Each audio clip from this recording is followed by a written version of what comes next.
Cerca Teleeuropa sul tuo Play Store o Apple Store e scarica la nostra app.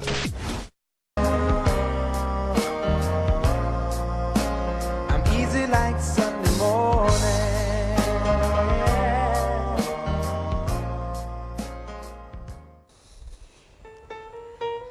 È sempre domenica, benvenuti nuovamente negli studi di Teleeuropa Network con il nostro Cataldo Calabretta. Grazie per questa bella accoglienza, grazie Raffaella. Beh, siamo tu ritornati torni, subito, vai avanti, indietro, siamo ritornati però in Calabria. la domenica sei sì, sempre sì, sono qua. puntualissimo. Bravo, ecco. Poi insomma in questa puntata parleremo di come rimettersi in forma. Vabbè, tu insomma ci sei stato Io sto in qua? forma, che dici? Hai mangiato? Ma sono secondo te in forma? Sì, sei in formissima, allora, guarda. No, però e allora noi... posso stare tranquillo. Ma assolutamente. Dopo E io aver come ottenuto sto? un giudizio positivo da Raffaella Salamina, beh, tu sei perfetta. Ma perché io sto sempre sotto allenamento, No, guarda, tu sei anche il giorno sempre di in Natale. forma, tu sei sempre in forma. Allora no, a proposito appunto di insomma rimettersi in forma dopo le feste, perché mi sembra giusta, questa è una domenica che insomma bisogna fare un po' di ammenda dopo tutti questi bagordi, abbiamo deciso... non potevamo non parlare nel nostro talk certo, di fare questo. un talk proprio dedicato a questo, e quindi abbiamo invitato due ospiti. Abbiamo invitato una nutrizionista molto brava che si chiama Valentina Mazzuca, la invitiamo Benvenuta. ad accomodarsi. Ci darà dei consigli preziosissimi, grazie. Ciao, Val. Grazie. Allora, siediti lì, e poi abbiamo Fabio Andropoli che è un esperto di fitness, perché insomma beh, dieta, ma anche il movimento è sport. fondamentale. Assolutamente, ciao, benvenuto. Ciao. Grazie, ciao. Allora, beh, insomma, l'abbiamo fatte passare queste feste, però adesso a questo punto si deve tornare a regime, no Valentina? Sì, tassativamente. Poi il discorso famoso che si sente anche in giro spesso, che non si ingrassa in realtà durante le festività natalizie. No, è tutto il resto. Sicuramente mi può supportare anche il personal trainer qui presente. E il discorso è proprio di tentare in qualche modo di rispettare il corpo, quello che dico sempre io. E quindi poi i bagordi natalizi, vabbè, ci sta, insomma, uno che si esagera un po' di più a tavola, ma ad oggi anche la questione è che noi comunque mangiamo bene o male quello che consumiamo nel periodo natalizio. Che bell'approccio equilibrato, rispettare il proprio corpo, ma sempre ovviamente, non solo subito dopo i bagordi natalizi. Che sempre, dici? questo sarebbe l'ideale con tutte le cadute che ci stanno. Io mi riferisco ovviamente a chi si approccia ad uno stile alimentare diverso e appropriato alla sua persona, quindi la famosa dieta, perché ormai è bypassata anche il concetto di dieta, cioè dovremmo tentare di mandare proprio il messaggio di alimentazione equilibrata, equilibrata, però calibrata al proprio organismo. Esattamente, con tutta la fisiologia, le problematiche anche metaboliche che a volte ci possono essere, e questo percorso non è un percorso che si esaurisce in breve termine, è un percorso che può durare anche anni. Questa è la cosa fondamentale. Tu ovviamente consigli soprattutto di non saltare i pasti. No, anzi, dipende poi ovviamente dal metabolismo, quello poi è alla base di tutto, l'energia che noi andiamo a spendere durante una giornata. E l'ideale sarebbe quello anche di fare quei 5, 6, perché no anche 7 pasti al giorno. Ovviamente i pasti principali sono la colazione, il pranzo e la cena, e tentare in qualche modo di tenere sempre accesa questa macchina, quindi dare continuamente benzina, cambiamo le marce ogni tanto, ma comunque deve andare. Esatto. 2 ore e Il mezza. corpo esatto. umano è una macchina e su È questo vero, siamo è vero. tutti E la d'accordo. benzina deve essere pulita, Però- quella che ne Assolutamente. inseriamo dentro. Il nostro giusto? amico personal trainer che Ecco. cosa ci dice a proposito di questa macchina, come dire, perfettibile? Sì, guardi, io sono completamente d'accordo con la mia collega nutrizionista, perché in realtà il corpo è una macchina, ha bisogno di benzina, e il metabolismo poi praticamente si basa sui pasti, perché la digestione è una fase fondamentale del metabolismo. Per cui accendere questa macchina è importantissimo per far salire il conteggio calorico giornaliero, di modo che ovviamente questi pasti devono essere controllati, soprattutto nei valori nutritivi che i pasti contengono, cioè non è che si può mangiare quello che si vuole, bisogna essere costanti in quello che si fa, perché non è che uno può Magari esagerare solo in un determinato periodo dell'anno e poi allontanarsi completamente dall'allenamento, non è così che si deve assolutamente. rimanere in forma. Ecco. Così come nell'alimentazione anche l'allenamento deve essere uno stile di vita. Quindi costanza sicuramente. Che poi è bello Senti, allenarsi. Fabio, ma quali sono gli sport che ci fanno rimettere in forma per le donne e per gli uomini? Perché poi insomma gli uomini e le donne sono differenti, quindi anche nell'approccio sportivo devono insomma, approcciarsi in modo diverso? Sì, in realtà qualsiasi pratica sportiva porta sicuramente dei benefici. Io sono un estimatore, diciamo, degli sport un po' più muscolari, per così dire, perché comunque il muscolo è una parte fondamentale del metabolismo, è ciò che consuma del nostro Quindi corpo. I pesi bisogna farli? E i pesi soprattutto anche per le Io donne. li faccio e sono assolutamente d'accordo. I pesi definiscono? I pesi possono sicuramente definire, perché come dicevo prima, quello che consuma il nostro corpo è il muscolo, quindi più muscoli, più calorie possiamo consumare. Senti, ci dai qualche consiglio, ci fai vedere un esercizio che possiamo fare anche da soli, insomma, perché magari c'è qualcuno che non ha proprio tempo di andare in palestra, qualcosa però si può fare lo stesso. Sì, in realtà anche a casa, a corpo libero, usando anche solo il pavimento, possiamo tranquillamente allenarci. Per esempio c'è un esercizio chiamato plank, che è un esercizio molto completo, lavora tutto il core training, cioè tutto il corpo, i muscoli stabilizzatori del nostro corpo, e mantiene attivo sicuramente il metabolismo e l'apparato muscolare. Facci vedere. In realtà è un esercizio dove noi dobbiamo ottenere una posizione dove poggiamo Luigi D'Alife ti sta le davanti braccia. il tappeto musicale da Rocky, ok? Grazie, ok. Dobbiamo tenere una posizione dritta sul nostro corpo, tenere abbastanza su il bacino, quindi evitare di fare questa posizione che è sbagliatissima, Sì. ci possiamo fare male alla schiena. Così. Tenere contratto l'addome, soprattutto i glutei, le spalle, per stabilizzare questa posizione. E qua lavora tutto, Qua soprattutto gli addominali. qua lavora tutto, ma sicuramente in primo luogo gli addominali, le spalle, trapezi, tricipiti e anche i quadricipiti. Vi assicuro che questo io lo faccio, 20 secondi e sei morto. È faticosissimo, non è una cosa leggera. Un altro esercizio che possiamo fare è sicuramente un air squat, dove noi Eccolo. possiamo, Questo per le donne, sì, squat tutta la lavora vita. sicuramente cosce e glutei. Certo. Questa è una posizione, è un esercizio per lavorare la parte inferiore del corpo ed è molto utile. Un altro potrebbe essere il surrender, dove io prima vado giù con le gambe, poi porto su. Ammazza, questo è rimango. faticosissimo. Questo è abbastanza faticoso. Sì. Ma questo anche gli uomini? Certamente gli uomini poi possono fare anche qualcosa di più impegnativo, come possono essere i piegamenti. Ecco. Questo Cataldo te li voglio vedere fare adesso. Inizierò a febbraio. Inizierai a febbraio. Sì, sì. Si inizia sempre da lunedì, oggi è domenica e quindi grazie Fabio. Allora, ultimo consiglio invece, bisogna bere acqua, vero Valentina? Bere acqua, anche questo è il discorso della singolarità, nel senso che può capitare che ci sono persone che bevono 2-3 litri d'acqua, cosa che mi capita anche in studio, e in realtà non drenano per quanto bevono, e quindi che cosa succede? Che quest'acqua si va ad annidare tra le cellule e invece di drenare gonfiamo.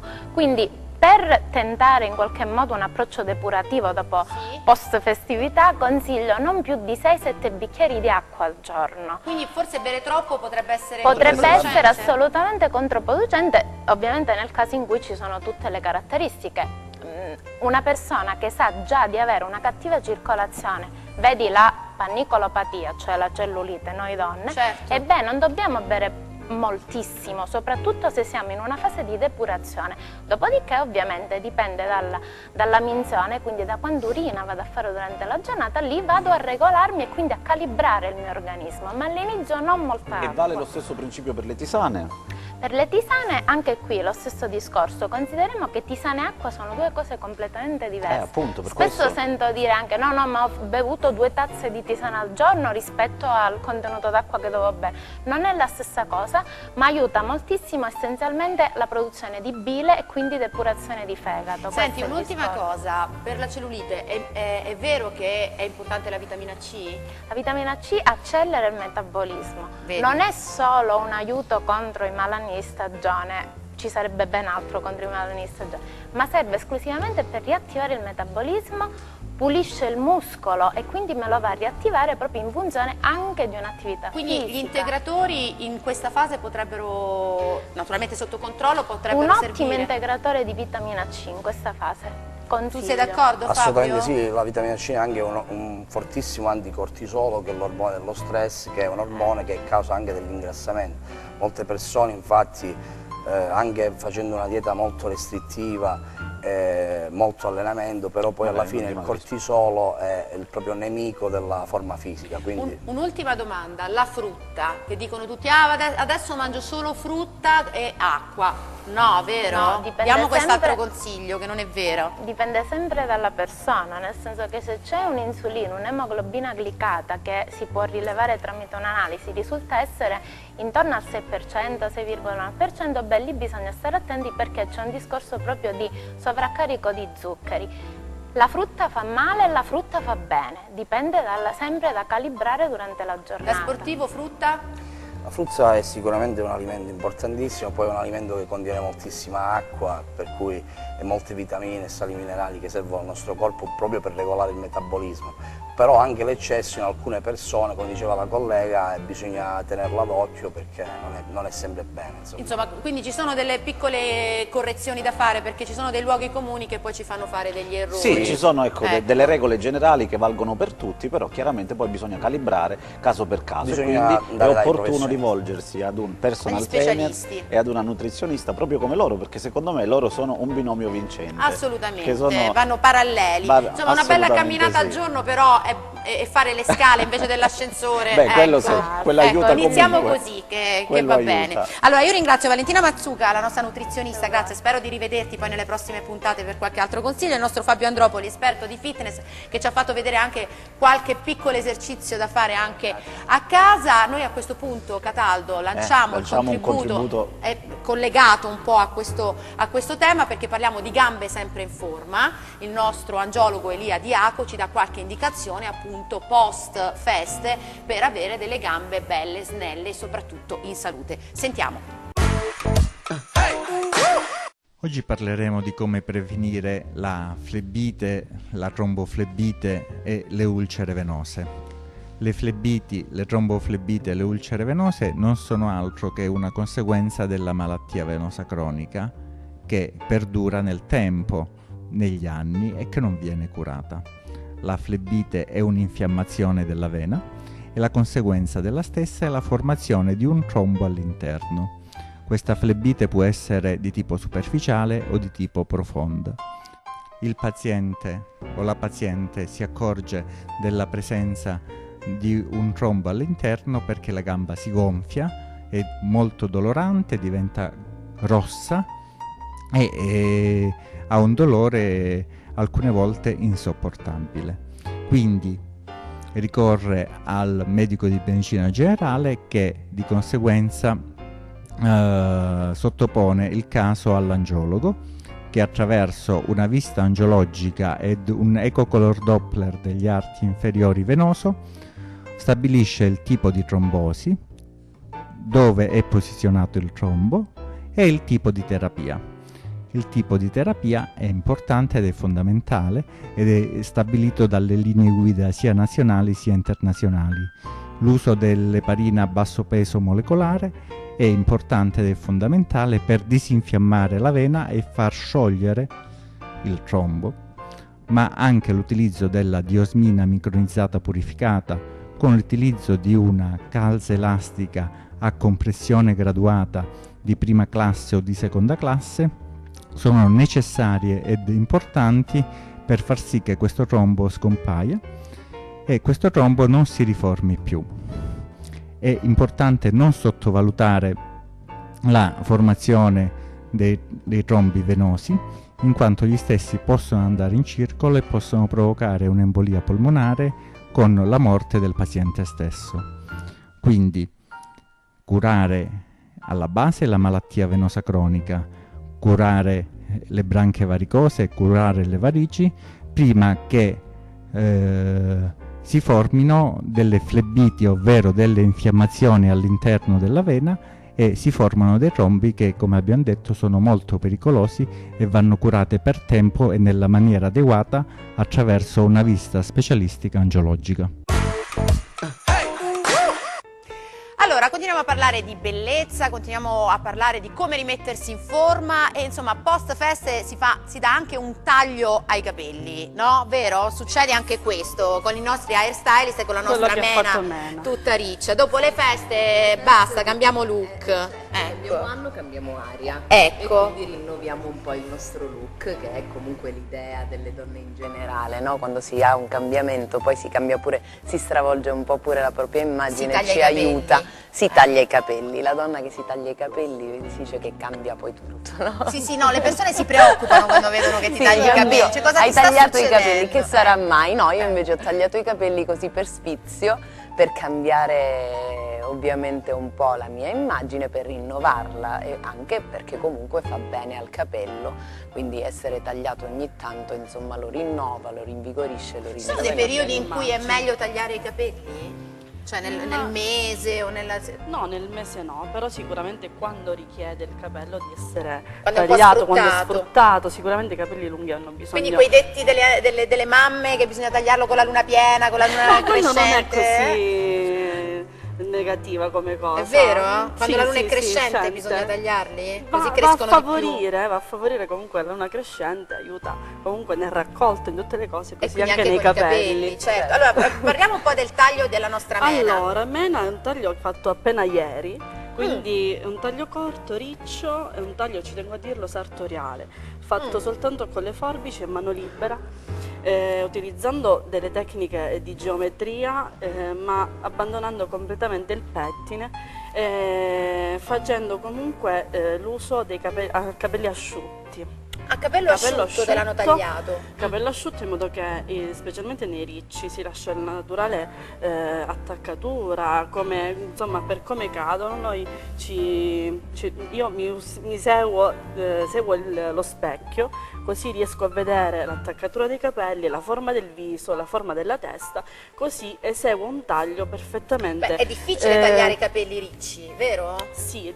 difficile, è più impegnativo perché sono ribelli. Sono e quindi, ribelli. Questo è un carré, così si chiama? No, questo si può chiamare un doppio taglio. Ah, ecco. Questo è un doppio taglio perché è corto, va ad addolcire la parte occipitale e quindi insomma sopra si espone tutta la parte dei ricci, che mena ce li ha bellissimi, c'è bisogno veramente di fare poco poi quando li asciuga. Beh, quindi questo è un taglio che fondamentalmente asseconda diciamo, il movimento dei capelli di Mena, e soprattutto Mena può lavarseli e asciugarseli da sola. Questa è la cosa cioè una messa in veramente piega bella. naturale. Sì, questa è la cosa bellezza che dovrebbe essere a tutti i tipi di capelli, dovrebbe essere Perché così. poi quando uno taglia i capelli corti ha sempre il problema di dire mamma mia, se me li Poi a taglio casa poi non so come fare, devo andare sempre specialmente dal quando parrucchiere. sono ricci, perché ovviamente tendono a gonfiarsi, tendono ad aumentare il loro volume. In questo caso da asciutti quindi riusciamo a vedere il reale volume e quindi lavorare meglio. Beh, insomma, questo è un bellissimo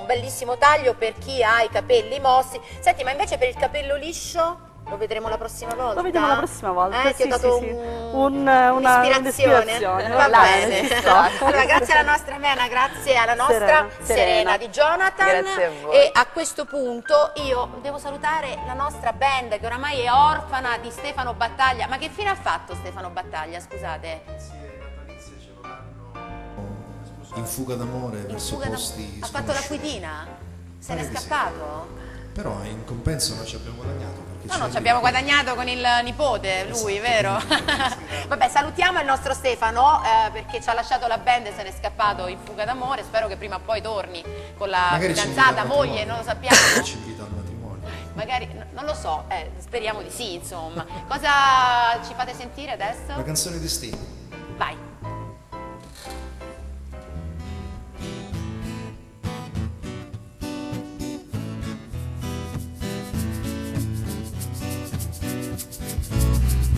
Don't drink coffee, I take tea, my dear.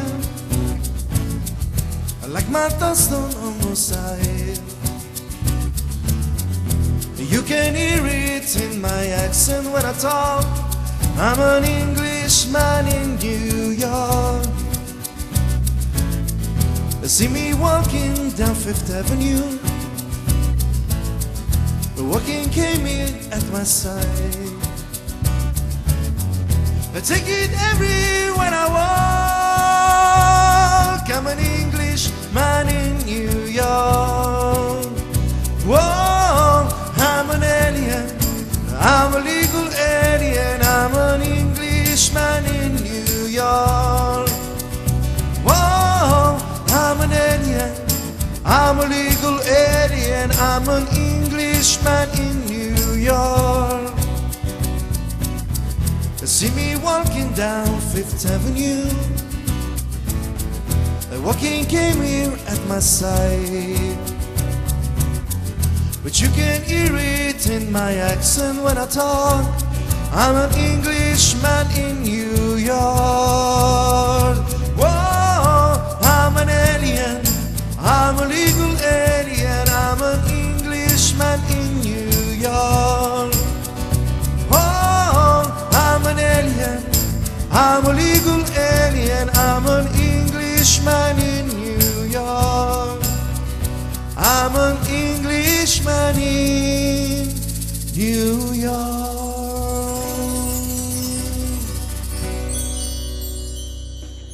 Grazie alla nostra band, e adesso un po' di pubblicità e poi torniamo con È sempre domenica.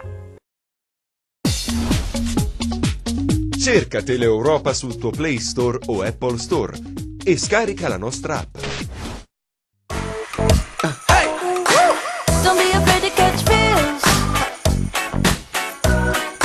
Ride your cup and chase feels with me. Cari amici telespettatori, ben ritrovati a È sempre domenica. Ho il piacere di invitare al mio fianco il dottor Serafino Conforti, che dirige il reparto di oncologia dell'ospedale di Salve. Buon pomeriggio. Allora, dottore, lei dirige un reparto che è considerato all'avanguardia, ma brevemente ci può descrivere come siete organizzati? Beh sì, il nostro è un reparto di riferimento della provincia, è uno degli hub regionali, sono 3 nella regione Calabria, e ha un assetto che riguarda la prevenzione di secondo livello per i tumori femminili.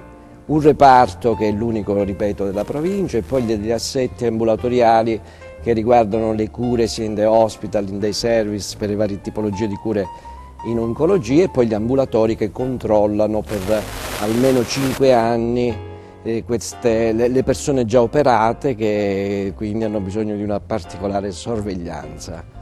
Oggi i malati di tumore vivono nella speranza di poter guarire definitivamente, ma ci sono secondo lei nuove cure e nuove terapie che sono degne di essere descritte nei particolari? Sì, in effetti ci sono stati passi da gigante negli ultimi anni. Pensi che dalla chemioterapia standard, che prevede, come dire, una sorta di killeraggio senza nessuna specificità, farmaci che uccidono un po' anche le cellule sane, si è passata a terapie mirate, cioè capaci di individuare cellule ammalate e farle così scomparire. L'ultimo campo interessante e importantissimo è l'immunoterapia, una rivisitazione in realtà di una terapia già utilizzata diversi anni fa, che però oggi ha trovato forti possibilità di utilizzo.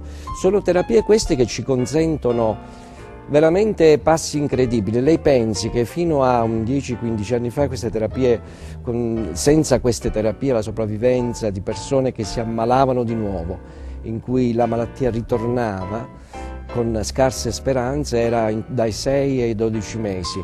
Negli anni, in 10-15 anni, siamo passati a sopravvivenze molto più lunghe. Ecco, appunto, il medico come si comporta quando la malattia ritorna? Beh, insomma, lì è importantissima la strategia terapeutica complessiva. Ripeto, con questi farmaci che di nuova generazione si ha una speranza di vita molto più lunga.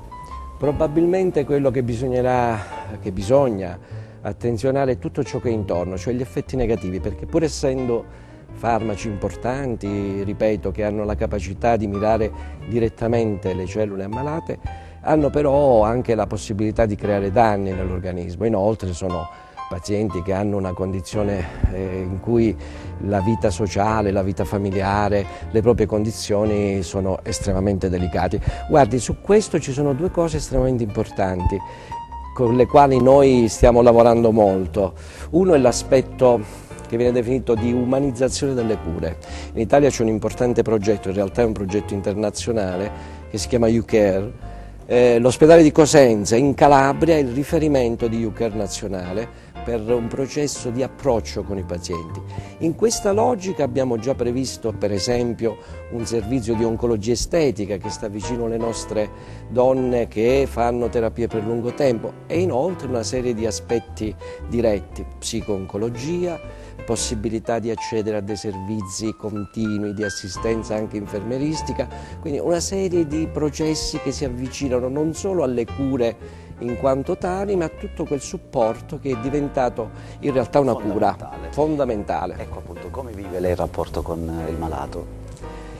Beh, guardi, il nostro è un rapporto importante che ha un vissuto particolare. Le dico, in medicina in generale esiste un'espressione che riguarda noi medici che è il burnout, il bruciarsi dentro. Il burnout oncologico è un elemento estremamente particolare, lo si vive con passione, quando si può con dedizione, a volte anche con l'irritazione di quello che può causare la valutazione su una malattia del genere. Però, ripeto, cerchiamo di curare degli aspetti che vanno oltre la cura. Ci sono associazioni, ci sono volontari, c'è un mondo che vuole avvicinarsi alle persone che stanno male, che vivono per lungo periodo la cura, che può cercare di dare quel reinserimento della società, nella vita familiare.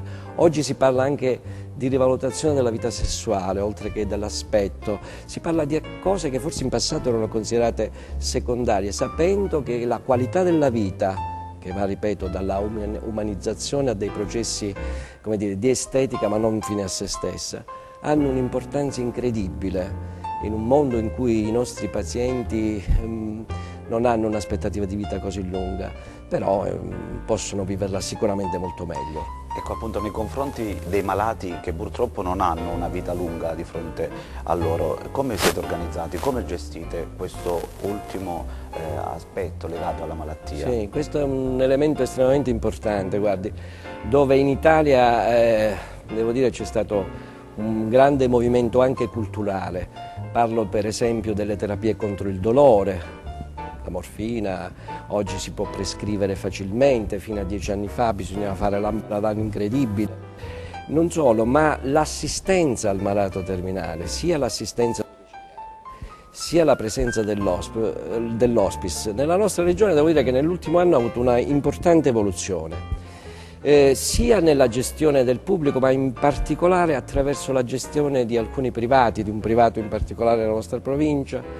Mi consente di dire che privato è il gestore, il servizio è sempre pubblico. Ecco, cioè, precisiamo, non parliamo assolutamente di cose che hanno costi o riferimenti. È la nostra regione che ha deciso di allargare il servizio qualificandolo.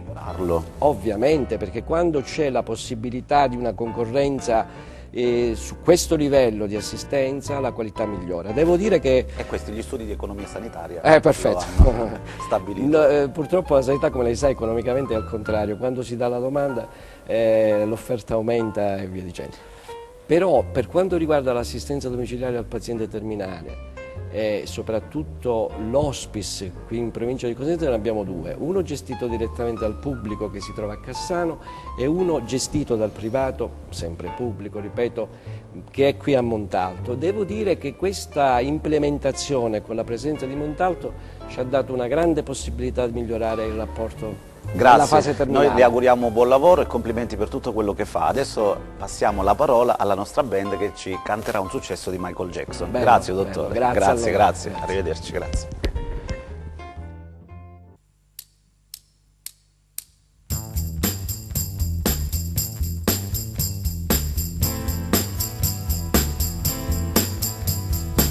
She was more like a beauty queen from a movie scene. I say don't mind what you do to me. I am the one who'll dance on the floor and around. She said I am the one who'll dance on the floor and around. She told me her name was Billie Jean. Also goes to sing that every time it with eyes they dream, and the one will dance on the floor and around. People's always told me, be careful what you do, and don't go around break young girl hearts. And mothers always told me, be careful what you love, be careful what you do, because the light it comes so true. Then Billie Jean is not my lover, she's just a girl. She says I am the one but the kid is not my son. She says I am the one, but the kid is not my son. People's always told me, be careful what you do, and don't go around breaking young girl hearts. And mama's always told me, be careful what you do, because it wasn't gonna do, because the line that comes to true then Billie Jean is not my lover. She's just a girl. She says I am the one, but the kid is not my son. She says I am the one, but the kid is not my son.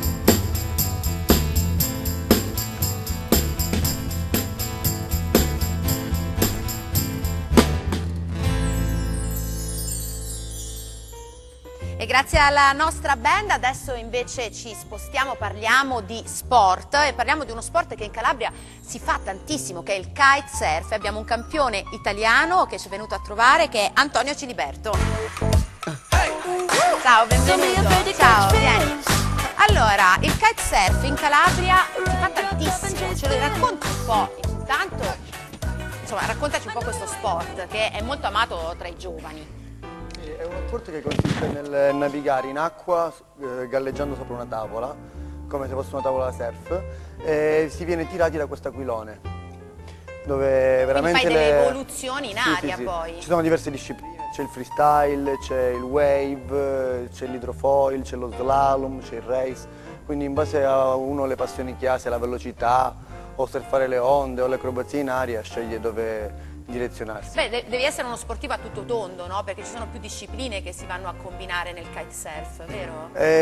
Guarda, tutto è iniziato naturalmente dal surf da onda, dove è la madre di tutti gli sport da tavola. Poi dopo è venuto l'avvento del windsurf fino ad arrivare al kitesurf.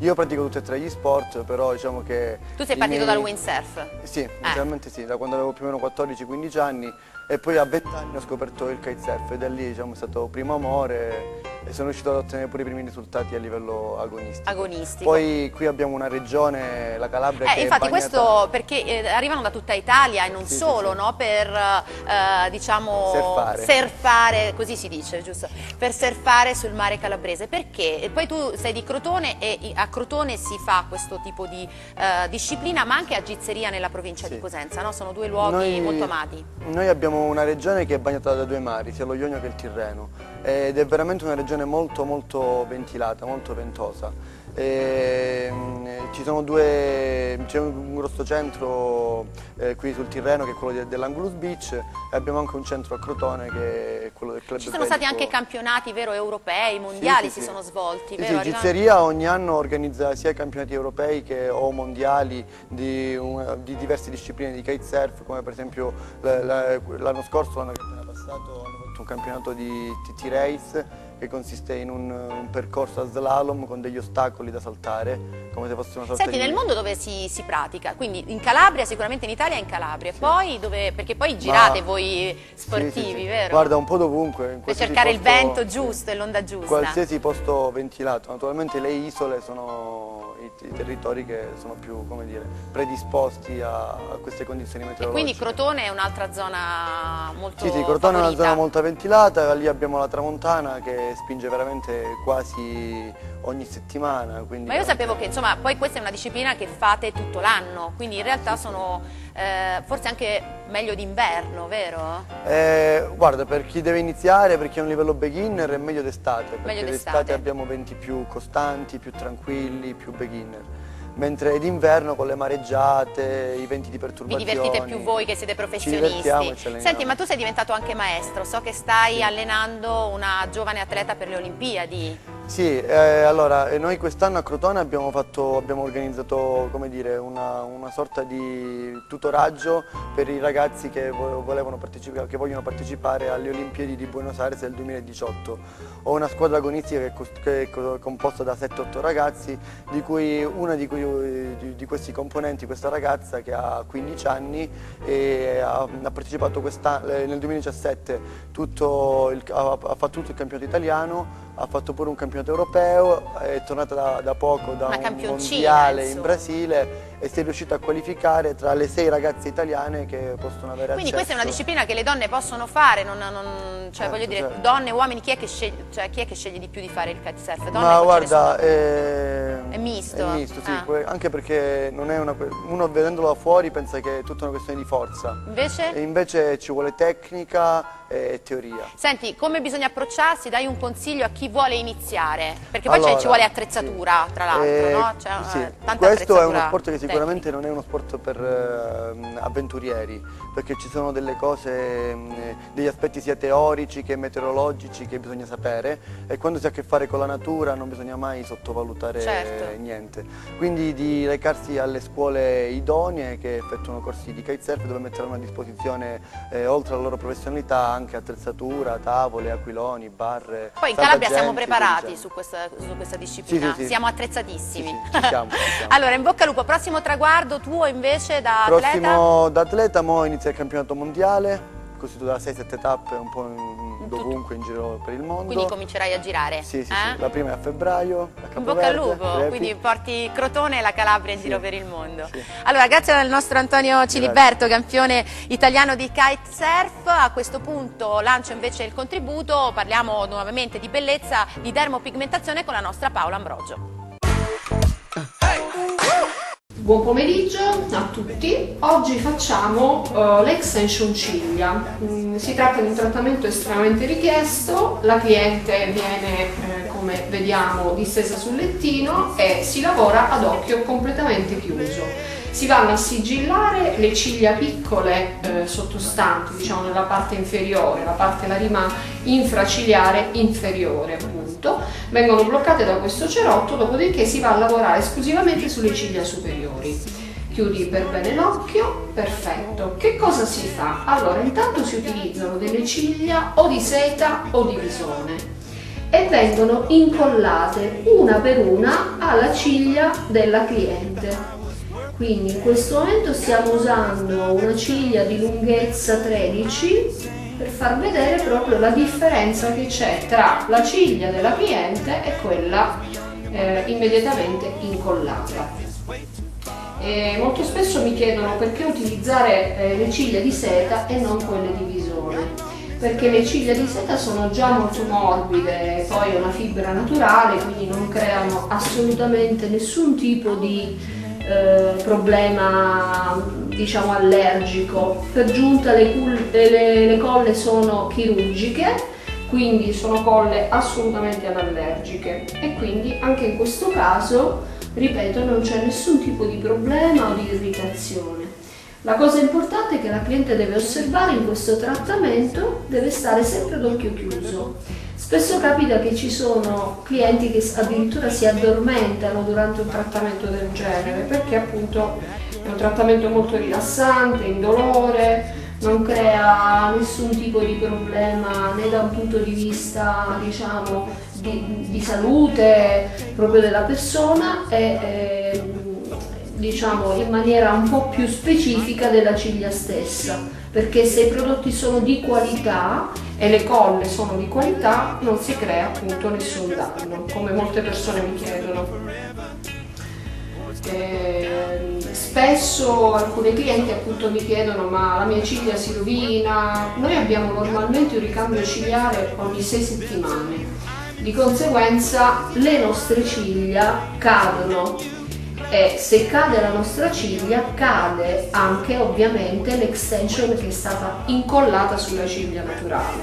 Ma questo non vuol dire che la ciglia naturale è caduta a causa del peso della ciglia finta, è semplicemente, ripeto, che c'è un ricambio cigliare ogni 6 settimane, quindi è assolutamente normale. Dopodiché se la cliente non volesse più fare questo tipo di trattamento può tranquillamente decidere di smontarli. Ci sono dei primer sempre naturali che vanno a sciogliere le colle e quindi il trattamento può essere rimosso in maniera assolutamente naturale. E a questo punto è arrivato il momento di invitare al mio fianco un ospite d'eccezione. È un giornalista eccezionale ed è il direttore della televisione che ci ospita, Attilio Sabato, con cui parleremo del suo ultimo libro, Potere e Poteri, il backstage della politica calabrese. Attilio, questo è un libro intriso di storie, di aneddoti, ma anche di fatti, quelli che hanno in qualche modo rappresentato gli ultimi decenni della nostra regione, della nostra cara Calabria. Ma perché hai deciso di scrivere un libro e di cimentarti in questa operazione, se vogliamo, molto complicata? Allora, questo libro ha anche un'anima mediatica molto forte, perché è legata anche all'evoluzione del mezzo. Sai benissimo che la televisione ha cominciato a muoversi utilizzando strumenti che oggi non ci sono più. Il vecchio caro analogico, no? Tutti gli strumenti legati all'analogico, le vecchie cassette 3/4, poi le beta, fino ad arrivare oggi alla digitalizzazione, tutto il computer. E allora la storia della televisione locale come dire, ha proseguito, ha camminato, ha vissuto di pari passo con la storia della politica in questa regione. Io dico, faccio un'operazione di questo tipo, leggo il racconto della politica e nello stesso tempo racconto ai giovani ciò che avveniva nella televisione di ieri, prima della nascita della TV commerciale, sai bene, prima della scesa in campo di Berlusconi, tutto ciò che è accaduto nel post Tangentopoli o durante Tangentopoli è storia recente, affascinante, molti giovani non la conoscono, però se la leghi alla storia della Calabria ti rendi conto poi in effetti che mentre la televisione ha subito un'evoluzione che è sotto gli occhi di tutti, passando dal 3/4 al digitale, la politica certe ritualità li ha mantenute più o meno intatte. Allora se questa nostra terra ha i problemi di ieri è perché evidentemente qualcosa non ha funzionato. E i politici a cui fa riferimento nel tuo libro, secondo te, avrebbero potuto costruire una Calabria migliore? Avrebbero potuto, oddio, l'impatto immediato, le buone intenzioni c'erano tutti. Poi l'eloquio c'era. Una cosa è mettere in atto quello che si dice. Cioè non è facile perché poi la Calabria basta vedere e tenerai conto dal libro che negli ultimi 30 anni, ogni 5 anni la Calabria ha cambiato, ha issato una bandiera diversa sul pennone della guida regionale. Si è passati dal centrodestra al centrosinistra, poi di nuovo centrodestra, poi di nuovo centrosinistra, segno evidente che il cittadino calabrese non si è riconosciuto, non ha validato, no, il percorso fatto da chi ha governato. Possiamo evidenziare i pregi che secondo te hanno avuto gli ultimi 4 presidenti della nostra regione, quindi Chiara Valloti, Loiero, Scopelliti e Io comincerei, perché lì comincio da Nisticò. Addirittura, quindi Nisticò è aggiungiamo sai, un altro, il professore Nisticò. Il professor Nisticò è stato l'innovatore. Sì, è stata, come si dice, l'intuizione di Berlusconi che voleva in qualche modo attingere la società civile e restituire ai cittadini quell'efficientismo, no? Che incarna la sua visione della politica. E Nisticò, da farmacologo, viene qui in Calabria e pensa di rivoluzionare il modo di fare politica. Quindi Nisticò è stato innovatore? No, innovatore, è stato, diciamo, prigioniero poi della politica, okay. è stato diciamo, ingabbiato. Un pregio, dai. No, assolutamente. Il pregio era quello di un uomo sai, che veniva al mondo dell'università, dice metto in pratica le cose che so e vado avanti così. Mentre lui cercava di mettere in campo iniziative, idee, progetti così come immaginate, la rete della politica lo catturava, lo avvolgeva e alla fine lo ha stritolato. Poi c'è stato Giovan Battista Caligiuri che ha preso il suo posto per un po' di tempo dopo la sfiducia, perché sai non c'era ancora l'elezione diretta del Presidente, sì. Quindi il ribaltone, poi si è scelto Meduri, poi si va alla competizione elettorale, 2 candidati, la sinistra si affida ad un giornalista Fava e il centrodestra prende un giudice, un magistrato, Chiara Valloti. Fava vince ovunque il centrosinistra tranne che a Reggio Calabria. Del Reggino vince Chiaravallotti e allora la vittoria è andata al centrodestra. Chiaravallotti è un goliardico, un uomo di spirito, un uomo di letture interessanti, una persona disponibile, sempre allegro, sempre col sorriso, battuta facile, insomma cercato, però la politica era un'altra cosa, diciamo. Il centrodestra si presenta in competizione elettorale riproponendosi con un'altra figura che è quella dell'attuale sindaco di Catanzaro, e il centrosinistra invece gli ha opposto Agazio Loiero, un politico che ha avuto insomma bella esperienza, è stato ministro. Carriera politica. Il mestiere di Loiero col mestiere ha cercato di raddrizzare la barca, ma non ci è riuscito per le lotte intestine che in quegli anni hanno divorato anche l'attuale Partito Democratico, quindi è finita in malo modo. E arriviamo alla stagione Scopelliti, il giovane, il dinamico, dopo i successi ottenuti da Reggio Calabria, veniva, infatti ha vinto agevolmente.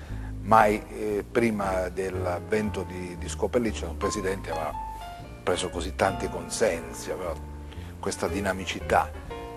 Ebbene, dopo un po' anche lui finisce nella rete della politica, viene stritolato, lui deve lasciare prima la presidenza della regione. Una condanna, legge Severino che lo impone. E quindi da lì poi.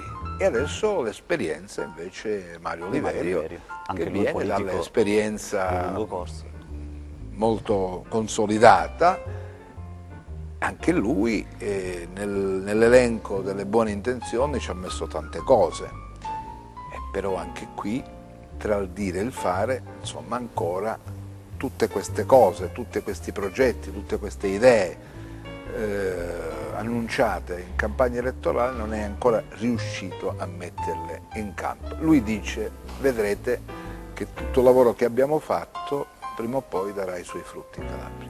E allora, grazie Attilio, grazie di averci illustrato in maniera così egregia il backstage della politica calabrese.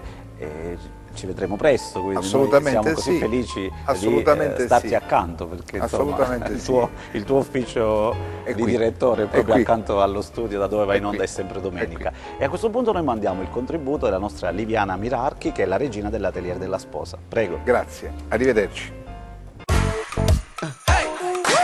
Quali sono le tendenze di questo 2018 appena iniziato? Allora, le tendenze del 2018 appena iniziato, una fondamentale, l'abito trasformabile, l'abito che è durevole nell'arco di 24 ore, quindi lungo, importante, con strascico in chiesa, corto per ballare, per essere la regina della discoteca.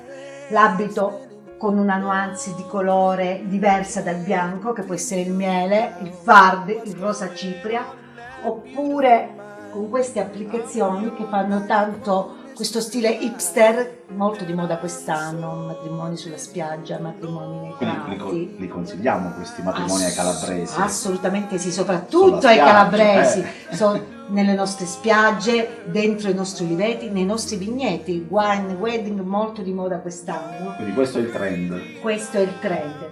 Chiaramente l'abito da sposa rimane sempre un abito da sposa. Ma quando hai iniziato a fare questo mestiere? Sempre. Beh, ascoltandoti si rimane estasiati, perché hai una cultura incredibile. Allora, io sono una figlia d'arte, quindi nata e cresciuta, come si suol dire, dietro un bancone. Anche durante tutto il corso dei miei studi ho sempre collaborato nell'azienda di famiglia. Poi non finisco mai di studiare. Quindi ti documenti costantemente? Assolutamente sì. E ogni volta che torno da una sfilata, torno sempre con quel quid, con quella cosa di dire: ma questa cosa non la sapevo. Adesso sono stata in una sfilata in Ucraina. Ah, addirittura in Ucraina? In Ucraina, dove c'è tutti questi bellissimi abiti da sposa, tutti fatti a mano, e ascoltando le ragazze che li producevano, dicevo: questa cosa non la sapevo, questo tipo di ricamo non lo conoscevo. Ma le spose, o comunque le ragazze che decidono di sposarsi, secondo te oggi dove si documentano principalmente? Si documentano sul web. Come dicevo in altre trasmissioni, il web è un'arma a doppio taglio. Sul web c'è tutto e il contrario di tutto. Quindi prendete con le pinze quello che dice il web, affidatevi sempre a una persona di fiducia e affidatevi. Sicuramente sarete delle spose splendide. Qual è la prima cosa che tu dici a chi si vuole sposare? La prima cosa che io dico a chi si vuole sposare è che lei deve essere una bella sposa e non acquistare un bell'abito. Quindi dobbiamo valorizzare quella ragazza, non prendere un punto di riferimento di una modella di ragazze alte 2 metri che pesano 2 grammi e hanno 14 anni. Sono spose virtuali, nella realtà non esistono. Quindi l'abito da sposa poi si può personalizzare? Assolutamente, si deve personalizzare. Ogni ragazza ha un punto di forza che noi dobbiamo evidenziare e coprire le magagne. Se noi riusciamo a far questo, facciamo una sposa splendida. E adesso un po' di pubblicità e poi torniamo sempre qui, a È sempre domenica. Cerca Teleeuropa sul tuo Play Store o Apple Store e scarica la nostra app. Don't be afraid to catch feels.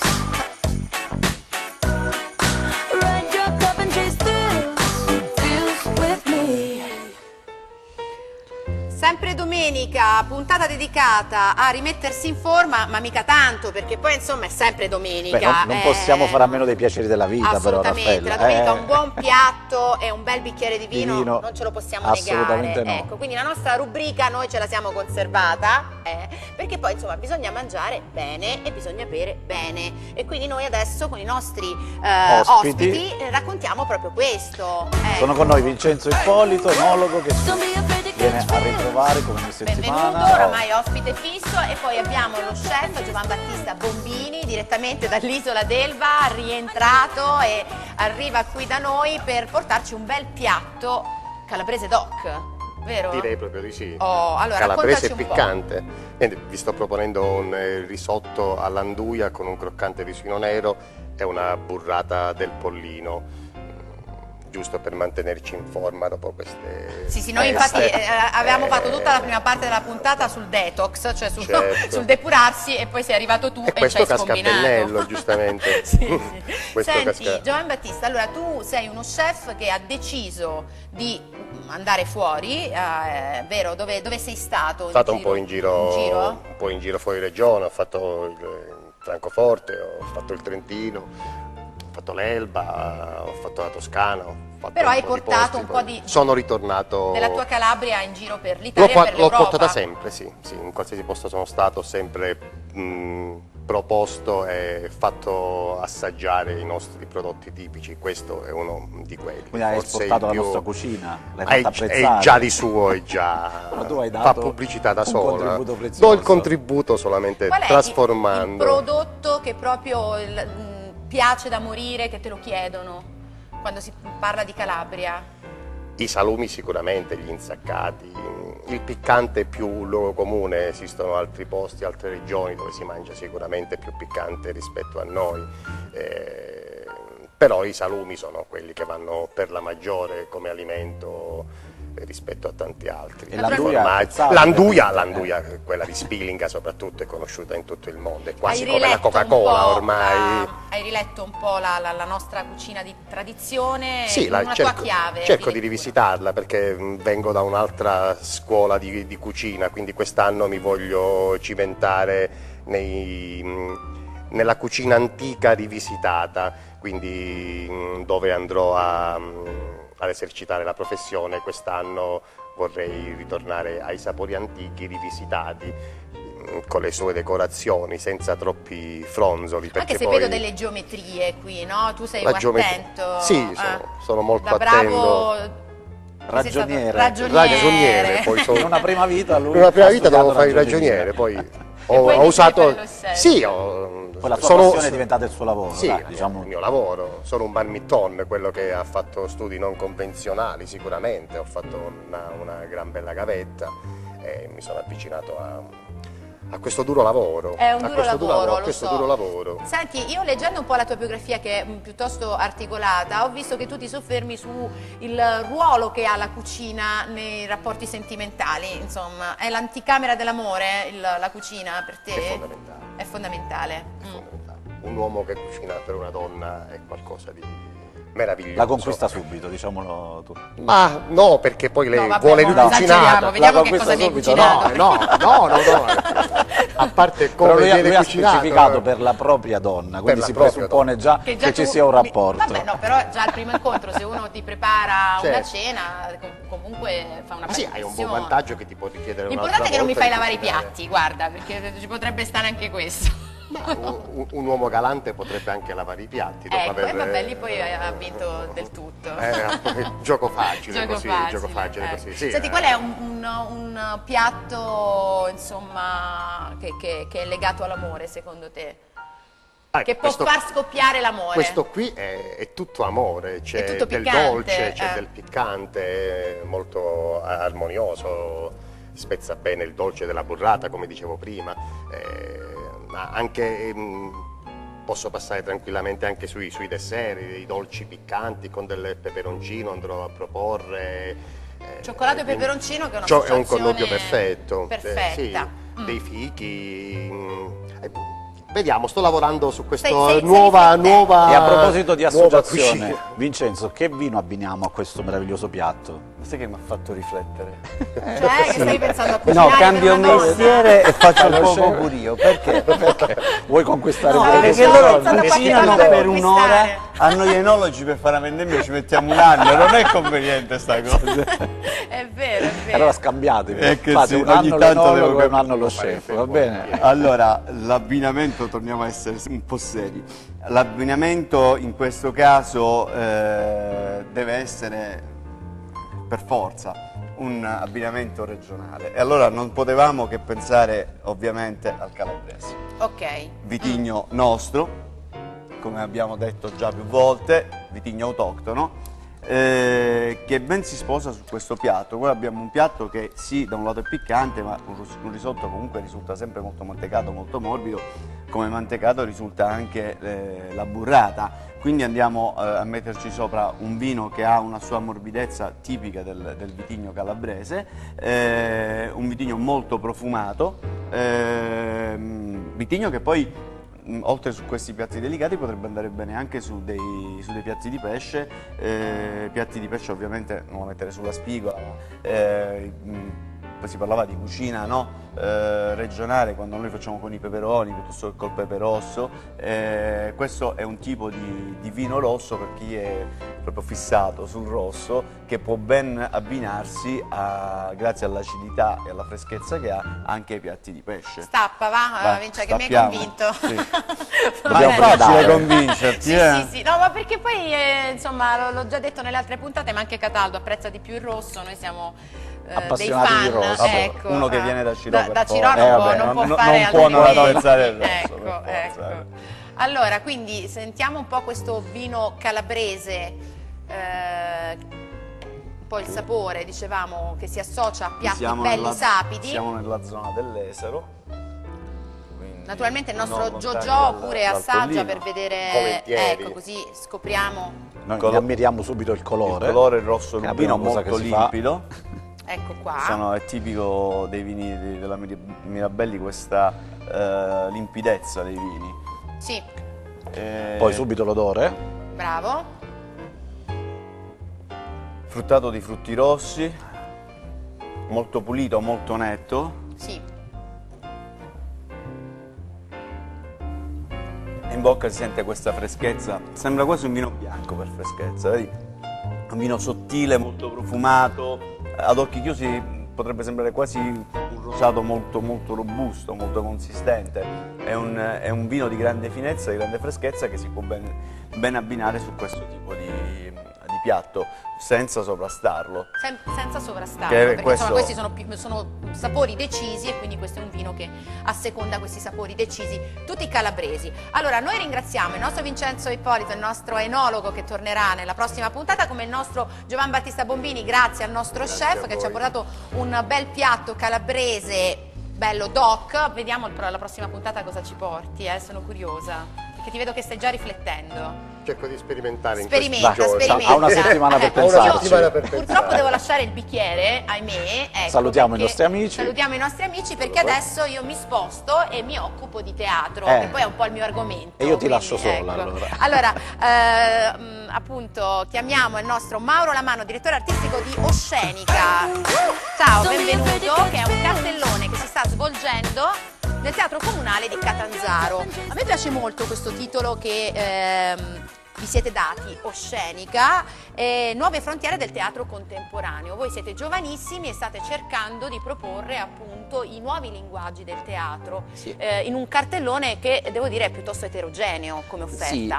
Sì, quello che stiamo cercando di fare è di portare il teatro contemporaneo a Catanzaro, dove è sempre stato un grande assente, cioè a Catanzaro non si è quasi mai visto del teatro contemporaneo, della drammaturgia contemporanea e siccome quest'anno finalmente un teatro che è stato chiuso per tanti anni, che è il Teatro Comunale, ha ripreso vita dopo 30 anni di cemento sulle tavole del palcoscenico, abbiamo pensato di organizzare questa stagione con gli spettacoli, dal mio punto di vista, ed è facile dirlo, i più belli che stanno circuitando in questo momento nel teatro contemporaneo italiano. Dico è facile dirlo perché li ho scelti io. Beh, insomma, però hai cercato di creare anche un'offerta che sia piuttosto fruibile su un pubblico che deve formarsi su Assolutamente, questo però linguaggio, no? la risposta che ha il pubblico, questo a dimostrazione dal mio punto di vista che non è mai vero che il pubblico dice ah no ma sai ma a Catanzaro non la fate, non la potete fare, ma chi ve la fa fare, ma non l'hanno mai visto,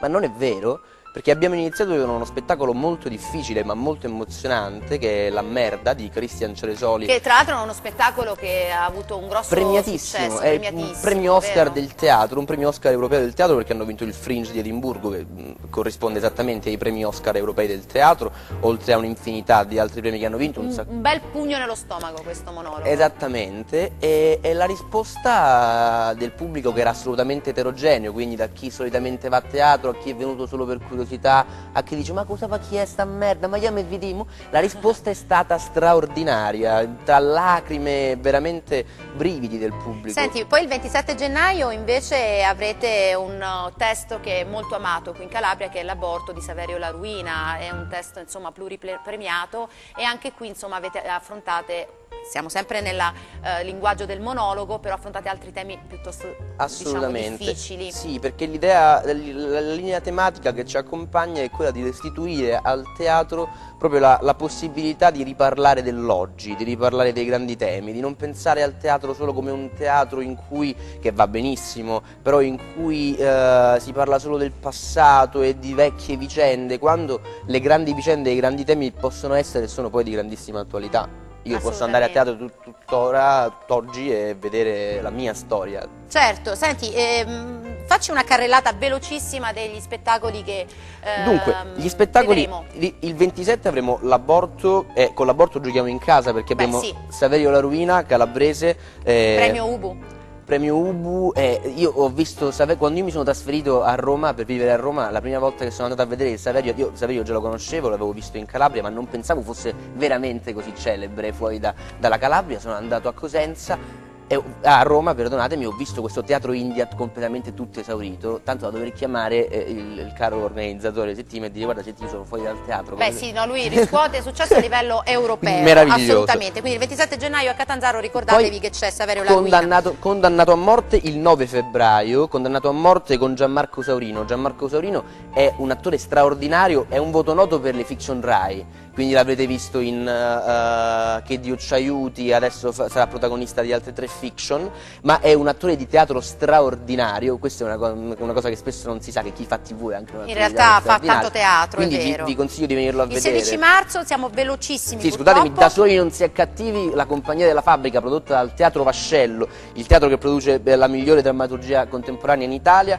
poi Figli di un brutto Dio, Musella Mazzarelli, premio Istrio di quest'anno, diversi premi Ubu vinti, per chi non sapesse, chi non conoscesse il Musella Mazzarelli, Lino Musella è Onano e Gomorra. Certo, assolutamente. Ok. Poi il 4 maggio abbiamo... Le vacanze dei signori Lagonia, Francesco Colella, premio Ubu anche lui, catanzarese, testo in catanzarese, mai che non è mai venuto a Catanzaro. Ha vedi? fatto 100 repliche in tutta Italia, a Catanzaro non c'è mai venuto. Quindi fa Io anche- l'esordio lì adesso. Meraviglioso, io l'ho visto anche quello a Roma in catanzarese e dico, ma voi avete capito? Sì, si capisce, meraviglioso. E poi chiusura, devo E dire, con finiamo- forte braccio. Siete finiamo grandissimi, con il Cantico dei il Cantici, Cantico che dei è Cantici. veramente un Roberto testo Latini storico. ha appena vinto il premio Ubu come miglior attore per questo testo. Chiudiamo con il rock and roll teatrale di quest'anno. Quindi siamo veramente Assolutamente. molto felici. Allora, guarda, ti ringrazio, Mauro Lamanna, Oscenica, Nuove Frontiere del Teatro Contemporaneo a Catanzaro. Andate al Teatro Comunale che è stato riaperto, quindi già questa è una grande vittoria. Assolutamente. E poi esordio del Teatro Contemporaneo, Nuovi Linguaggi, con una compagnia che è giovanissima. Voi siete Divina Mania. bravissimi, in bocca Grazie. al lupo ragazzi. Prego. Allora, a questo punto io lancio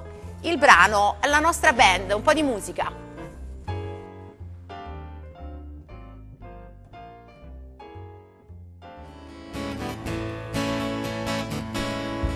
Le strade piene, la folla intorno a me, mi parla e ride e nulla sa di me. Io vedo intorno a me chi passa e va, ma so che la città vuota mi sembrerà se non torni tu. C'è chi ogni sera mi vuole accanto a sé, ma non importa se i tuoi baci mi darà. Io penso sempre a te, soltanto a te, ma so che la città vuota mi sembrerà se non torni tu. Come puoi tu vivere ancora solo senza me? Non senti tu che non finì il nostro amore? Le strade piene, la folla intorno a me, mi parla e ride e nulla sa di te. Io vedo intorno a me chi passa e va, ma so che la città vuota mi sembrerà se non torni tu, se non torni tu, se non torni tu.